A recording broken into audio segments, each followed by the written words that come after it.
खुलुमबाय गोजोन फुंबिलिनि गासैबो बड'लेण्ड बुब्लिनि अनसायगिरिफोरखौ बरायग्रोबाय। दिनै 17 मार्च समबारनि फानजामुथिखौ फरायथिनो लादों आं उदांस्रि मुसाहारिया। फानजामुथिनि गिबियाव दं मेष राशि। नखराव जानाय जेंनाफोरा जोबस्रांगोन, बयजोंबो गोरोबलायनानै थानो हागोन। बृष राशि। गोसोआव साननाय बादि खामानिफोरखौ मावफुंनो हागोन, गोसोनि जै जागोन। मिथुन राशि। रांखावरिनि आंखालाव गोबां जार्लायाव गोग्लैनांगोन, दुखु दाहानि सान जागोन। कर्क राशि।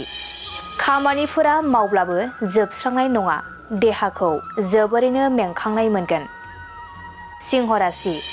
माबाफोर आनजाद होदोंब्ला उथ्रिसारनो हागोन, नखराव बिमा बिफानि गोजोननाय फैगोन।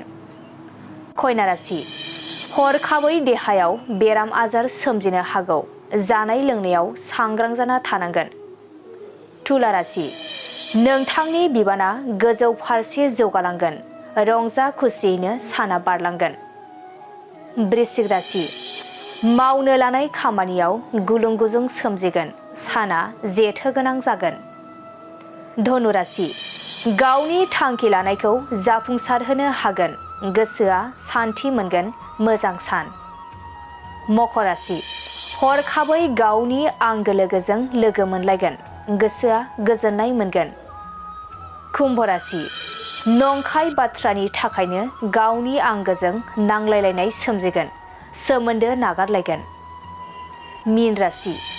मोनखानाय मुवाखौ खोमाना लाफिननांगोन, गोसोआ बायग्लिगोन, गाज्रि सान। दिनै सानसेनि राशि फरायथिनायाबो एसेनोसै। आसा खालामो नोंथांनि दिनैनि साना मोजाङै मोजां थांगोन, बेखौ बड'लेण्ड बुब्लि नखरनिफ्राय मिजिंथिबाय। गोजोन्थों। गोजोनथाव खौरां। माय सथा स्कुल एबा आंनि फिसा फरायसालिया लानानै फैदों मोनसे गोजोनथाव खौरां। क'क्राझार सहरनि जेडि र'डजों थांग्रा वार्ड नं 4 आव माय सथा स्कुल एबा आंनि फिसा फरायसालियाव डे केयार, नार्सारि, LKG, UKGनि थाखाय मुं थिसननाया सोलिगासिनो दं। बे माय सथा स्कुल एबा आंनि फिसा फरायसालियाव फरायसा फरायसुलिफोरनि थाखाय गोबां सुबिदाफोरबो दं। अब्ला नोंथाङा माखौथो नायबाय थाखो? नैबे माय सथा स्कुलाव नोंथाङा नोंथांनि उन्दै गथ'साफोरखौ मुं थिसननो थाखाय साखाफारा जादो।